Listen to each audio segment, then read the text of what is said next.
Ana acordou sobressaltada com o som de passos pesados na rua escura de Alfama, em Lisboa. O coração batia descompassado enquanto vasculhava o contentor de lixo atrás do prédio antigo onde a sua ex-namorada, Sofia, agora uma figura pública proeminente, vivia. Mas no momento em que as suas mãos tocaram num envelope amassado, uma voz familiar ecoou: Ana? O que estás a fazer aqui? E ali estava Sofia, a recém-eleita presidente da Câmara de Lisboa, com os olhos arregalados de choque e traição.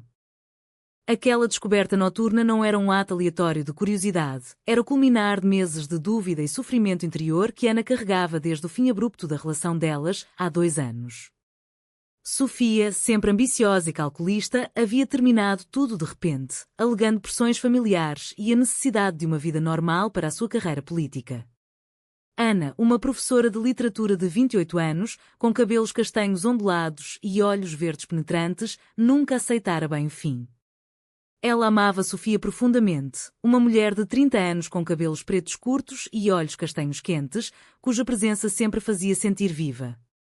Mas agora, ali no beco mal iluminado, o envelope que Ana segurava continha provas de algo que mudaria tudo, cartas antigas que revelavam segredos da família de Sofia, incluindo uma herança contestada que poderia arruinar a sua imagem pública.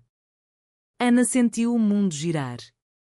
Eu precisava de respostas, gaguejou ela, enquanto Sofia puxava para dentro do prédio, fechando a porta com força.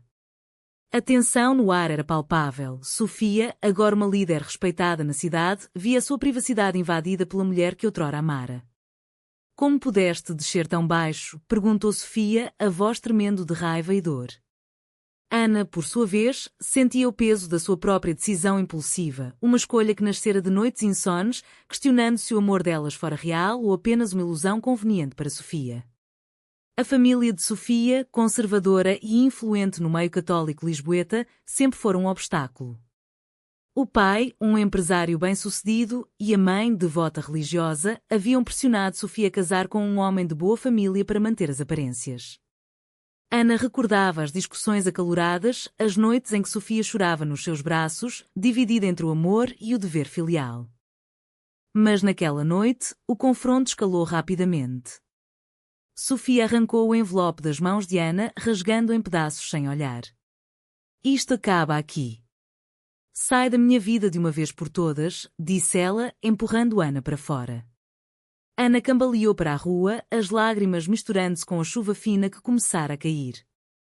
No dia seguinte, o escândalo começou a fermentar. Rumores anónimos sobre a vida pessoal de Sofia começaram a circular nas redes sociais, insinuando relações passadas que poderiam comprometer a sua posição. Ana negava ter sido ela, mas no fundo, sabia que a sua ação impulsiva abrira uma caixa de Pandora. A sociedade lisboeta, ainda marcada por preconceitos contra relações homossexuais, especialmente em figuras públicas, começava a julgar Sofia. Amigos comuns viravam as costas e a imprensa sensacionalista farejava a história. Ana regressou ao seu pequeno apartamento em Bairro Alto, onde o caos interior a consumia. Ela amava ensinar literatura, mas agora as aulas pareciam vazias. Recordava o primeiro encontro com Sofia numa livraria em Chiado, onde discutiram poemas de Sofia de Mel Brainer. O amor florescera rápido, intenso, mas sempre à sombra da desaprovação social. Sofia, filha de uma família tradicional, lutava contra o seu próprio desejo, temendo o ostracismo. Ana, oriunda de uma família mais liberal mas pobre, via no amor delas uma rebelião contra as normas.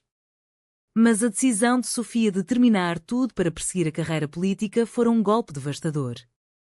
Eu não posso ser quem sou e ter o que quero ao mesmo tempo, dissera Sofia na noite da separação, deixando Ana destroçada. Dias após o incidente no lixo, Ana recebeu uma chamada da mãe de Sofia, Dona Maria, uma mulher severa de 60 anos, com olhos frios e uma cruz sempre ao peito. O que fizeste à minha filha? Ela está a sofrer por tua causa, acusou Dona Maria. Ana sentiu o peso da culpa, mas também raiva. Porque Sofia não lutara por elas? Porque escolhera o poder sobre o amor? A conversa terminou em gritos e Ana desligou, tremendo. Ela começou a questionar as suas próprias escolhas. Invadir a privacidade de Sofia fora uma traição, sim, mas não seria a submissão de Sofia à família uma traição maior ao amor delas? A tensão aumentava, Ana via-se isolada, com amigos questionando a sua sanidade. Entretanto, Sofia enfrentava o seu próprio inferno. Na Câmara Municipal, colegas conservadores sussurravam sobre a sua vida privada instável. Ela, que subira na política defendendo direitos sociais, via-se agora hipócrita aos olhos de alguns. Noites sem dormir, revivendo memórias com Ana, os passeios à beira do Tejo, os beijos roubados em ruas estreitas. Mas o dever chamava, uma reunião importante com investidores para revitalizar o centro histórico. Sofia decidiu confrontar Ana novamente, marcando um encontro num café discreto em Belém. Preciso que pares com isto, disse ela ao sentar-se, o rosto pálido. Ana, com o coração apertado, respondeu, eu não comecei nada. Tu é que me deixaste sem explicações. O diálogo escalou para acusações mútuas, revelando camadas de dor acumulada. Sofia admitiu que a família a pressionara a casar e que recusara, mas o custo fora alto, isolamento emocional. Ana, por sua vez, confessou a solidão que a levara ao desespero. O encontro terminou sem resolução, mas plantou sementes de dúvida em ambas. Ana voltou para casa, decidindo escrever uma carta anónima para a imprensa, não para destruir Sofia, mas para expor a hipocrisia social. Era uma escolha arriscada, que poderia custar-lhe a carreira e a reputação. Sofia, sozinha no seu gabinete, olhava para fotos antigas, questionando se valer a pena sacrificar o amor pela ambição. A cidade de Lisboa, com as suas colinas e azulejos, parecia um labirinto de segredos, onde cada decisão levava a um preço inevitável. Semanas passaram e o rumor transformou-se em escândalo público. Jornais lisboetas publicavam artigos insinuando que Sofia, a nova presidente da Câmara, tivera uma relação inapropriada no passado, questionando a sua integridade moral. Ana via tudo da sua sala de aula, onde alunos curiosos cochichavam. Ela não enviara a carta, mas alguém fizera, talvez um inimigo político de Sofia. A culpa consumia a Ana, a sua ação inicial no lixo poderia ter inspirado outros. Ela decidiu confrontar a família de Sofia diretamente, marcando uma visita à casa senhorial em Sintra, onde Dona Maria e o marido viviam. Ao chegar, Ana foi recebida com hostilidade. Tu és a causa de tudo isto, cuspiu Dona Maria, os olhos flamejantes. O pai de Sofia, Sr. João, um homem robusto de 65 anos, interveio. A nossa filha precisa de uma vida estável, não de aberrações. Ana sentiu um nó na garganta. Ela argumentou, defendendo o amor delas como natural e puro, mas as palavras caíam em ouvidos surdos. A conversa revelou profundo preconceito. A família via a homossexualidade como um pecado, uma ameaça à linhagem. Sofia chegara minutos depois, chamada pela mãe, e o confronto familiar explodiu. Mãe, pai, parem. Ana não é o problema, gritou Sofia, defendendo-a pela primeira vez. Mas o dano estava feito, Ana saiu dali sentindo-se humilhada, questionando se valia a pena lutar por alguém que hesitava tanto. Sofia, abalada, decidiu tomar uma decisão drástica, anunciar publicamente a sua orientação sexual numa conferência de imprensa. Era um risco enorme numa sociedade portuguesa ainda conservadora, especialmente em círculos políticos. Eu sou quem sou, e isso não afeta o meu trabalho, preparava-se para dizer. Mas na véspera recebeu uma chamada anónima ameaçando expor mais detalhes se não renunciasse. O pânico instalou-se, ela contactou Ana, pedindo ajuda. Preciso de ti agora, sussurrou ao telefone. Ana, apesar da mágoa, concordou em encontrar-se num parque em Monsanto. Ali, sob as árvores, elas conversaram como nunca antes. Sofia confessou o medo constante de perder tudo, a carreira, a família, o respeito.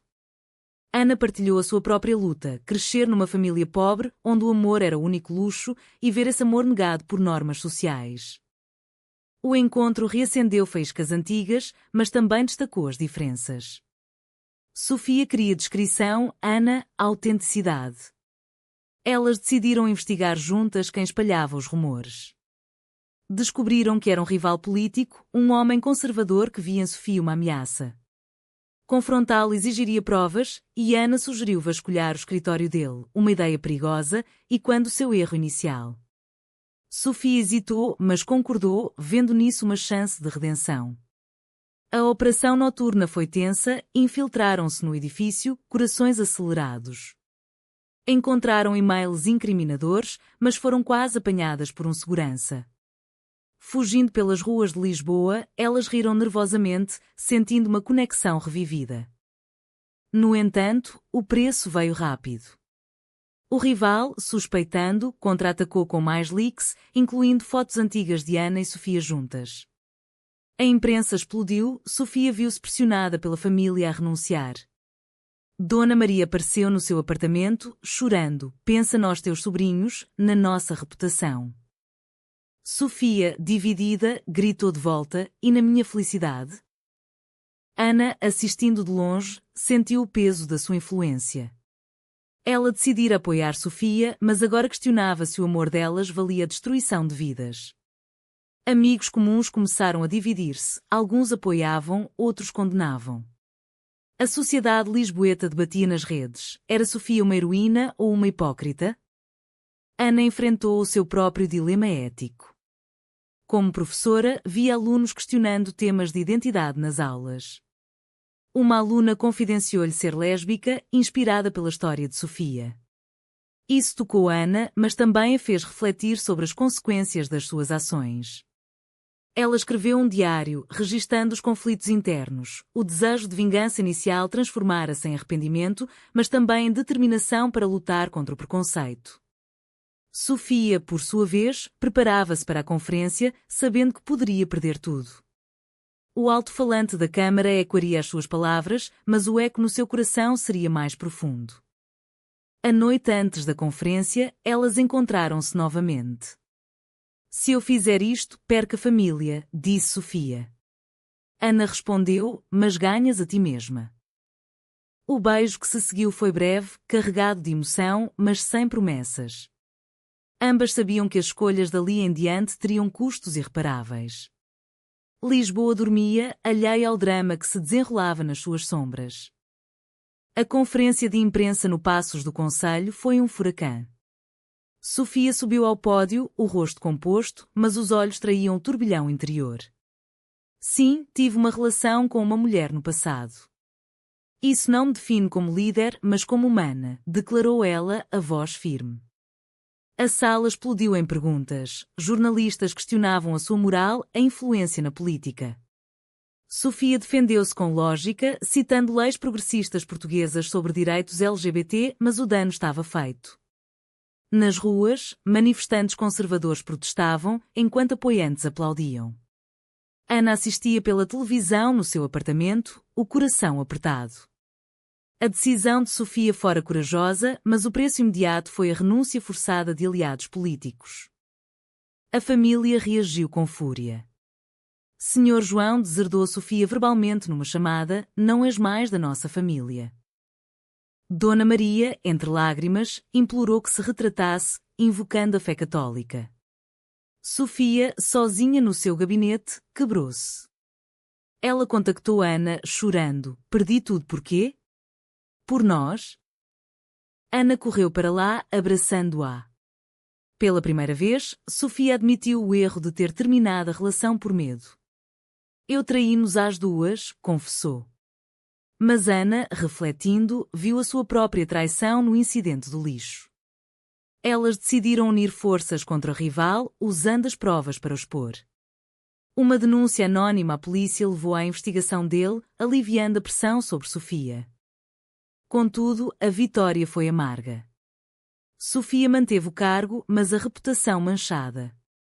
Ana enfrentou assédio online, anónimos chamavam-na de destruidora de famílias. Na escola, o diretor questionou a sua conduta, sugerindo uma licença. Ana recusou, defendendo o direito à privacidade. Alunos dividiram-se, alguns apoiavam, outros boicotavam as aulas. O conflito interno de Ana aprofundava-se. Valer a pena expor segredos para forçar a verdade? Ela via em Sofia uma mulher transformada, mais autêntica, mas a custo de laços familiares rompidos. Numa reunião secreta com Dona Maria, Ana tentou mediar. Sofia ama-vos, mas precisa de ser ela mesma, argumentou. Dona Maria, rígida, respondeu: o amor não justifica o pecado. A conversa terminou em impasse, mas plantou dúvida na mãe de Sofia. Senhor João, porém, permaneceu inflexível, cortando apoio financeiro. Sofia, agora independente, sentiu liberdade misturada com solidão. Ela e Ana reaproximaram-se, mas com cautela. Passeios noturnos pelo castelo de São Jorge tornaram-se momentos de reflexão, onde discutiam Malta Nossé. Era certo priorizar o amor sobre a família? O escândalo atraiu atenção nacional, debates televisivos questionavam o preconceito em Portugal. Sofia tornou-se ícone involuntário para a comunidade LGBT, recebendo cartas de apoio. Mas o stress cobrava, ela desenvolvia ansiedade, questionando cada decisão. Ana, apoiando-a, sacrificava a sua própria carreira, adiando promoções para estar presente. Amigos traíam, uma comum revelou segredos à imprensa por inveja. A traição doeu, forçando-as a questionar lealdades. Numa noite chuvosa, Sofia confrontou o pai em casa. Escolhi o poder para mudar o mundo, mas perdi-me, admitiu. Senhor João, emocionado, cedeu ligeiramente. Talvez eu esteja errado. Mas a reconciliação era frágil. Ana, esperando fora, sentiu esperança. No entanto, uma nova ameaça surgiu. O rival, livre sob fiança, planeava vingança. Elas descobriram planos para um ataque cibernético à Câmara. Decidindo agir, contactaram autoridades, mas o risco pessoal aumentava. A tensão culminava, Sofia debatia renunciar para proteger Ana. Não vale a pena se te perco novamente, disse. Ana, firme, respondeu: lutamos juntas ou caímos juntas. As escolhas acumulavam danos emocionais, mas também fortaleciam o laço. Lisboa, com os seus fados melancólicos, ecoava as suas dores. Meses após a conferência, o equilíbrio precário ruiu. O rival político, furioso, vazou áudios manipulados sugerindo corrupção em Sofia. A opinião pública virou, petições pediam a sua demissão. Sofia, exausta, considerou ceder. Ana, vendo-a quebrar, organizou uma manifestação de apoio em Terreiro do Paço. Centenas compareceram, cantando por igualdade. Sofia apareceu, revitalizada, mas o custo familiar persistia. Dona Maria, influenciada pelos debates, contactou Sofia: estou a tentar entender. Era um passo pequeno, mas significativo. Ana enfrentava o seu próprio abismo. A escola demitiu-a sob pretexto de distração, mas claramente por preconceito. Desempregada, questionava as suas escolhas. A invasão inicial do lixo levara a isto? Ela encontrou trabalho numa ONG LGBT, transformando dor em ativismo. Mas a solidão noturna consumia-a, sonhos com Sofia misturavam amor e perda. Elas decidiram morar juntas temporariamente, num apartamento em Graça, testando a relação sob pressão. Discussões surgiam, Sofia priorizava o trabalho, Ana cobrava presença. Estás a repetir o passado, acusava Ana. Sofia respondia: estou a lutar por nós. Uma traição inesperada veio de dentro. Um assessor de Sofia, conservador disfarçado, sabotou documentos. Descoberto, confessou motivações ideológicas. Sofia admitiu-o, mas o dano à confiança era profundo. Ela questionava todos ao redor, incluindo Ana. Foste tu quem começou com segredos, atirou numa briga. Ana, ferida, saiu de casa, perambulando pelas ruas. Encontrou refúgio numa amiga que a aconselhou: o amor exige sacrifícios, mas não autodestruição. Ana refletiu sobre o preço: perda de emprego, amigos, sanidade. Sofia, arrependida, procurou-a. Num reencontro emotivo no mirador da Senhora do Monte, pediram perdão. Escolhi mal antes, mas agora escolho-te, disse Sofia. Elas planeavam expor o sistema corrupto, aliando-se a jornalistas progressistas. A investigação revelou uma rede de preconceito na política portuguesa. Publicada, causou ondas de choque, demissões seguiram. Sofia ganhou aliados, mas inimigos multiplicaram-se. Uma ameaça anônima chegou: para ou perdes tudo. A tensão atingia o pico, elas decidiram confrontar o pai de Sofia novamente. Numa jantar familiar tenso, Sr. João admitiu medos enraizados na educação religiosa. Quero o melhor para ti, disse, estendendo a mão. Sofia aceitou, mas com condições, aceitação total. Dona Maria, chorando, abraçou Ana pela primeira vez. Era uma vitória frágil, mas o começo de cura. No entanto, o rival, desesperado, planeava um atentado público. Alertadas, elas evitaram-no, levando à sua prisão. Ana e Sofia emergiam mais fortes, mas marcadas. A relação, testada pelo fogo, revelava verdades. Amor exigia coragem constante. Ana retomou o ensino numa escola inclusiva, Sofia impulsionava leis antidiscriminação. Mas as cicatrizes permaneciam, noites de insônia, dúvidas éticas. Elas questionavam se as escolhas certas sempre doíam tanto. Lisboa, eterna, testemunhava a sua jornada. Com o rival atrás das grades, a calma aparente retornou, mas as feridas internas latejavam. Sofia, reeleita por margem estreita, enfrentava oposição constante. Ana, agora ativista proeminente, via o seu nome ligado a Sofia, perdendo anonimato. Elas casaram em segredo numa capela em Óbidos, um ato de rebelião contra o passado. Mas a família, embora reconciliada superficialmente, mantinha distâncias. Dona Maria visitava esporadicamente, lutando com crenças antigas. Sr. João oferecia apoio financeiro, mas com olhares de julgamento. Um novo conflito surgiu. Sofia recebeu uma proposta para cargo nacional, exigindo mudança para Bruxelas. É a chance de mudar mais, argumentou. Ana, enraizada em Lisboa, via nisso outra separação. Escolhes o poder de novo? Questionou. A discussão escalou para acusações de egoísmo mútuo. Sofia via em Ana insegurança, Ana, em Sofia, ambição cega. Elas decidiram pausar, separando-se temporariamente. Ana viajou para o Porto, refletindo sobre o preço do amor. Quantas traições suportaria? No Norte, Ana encontrou uma comunidade LGBT vibrante, inspirando-a a escrever um livro sobre as suas experiências.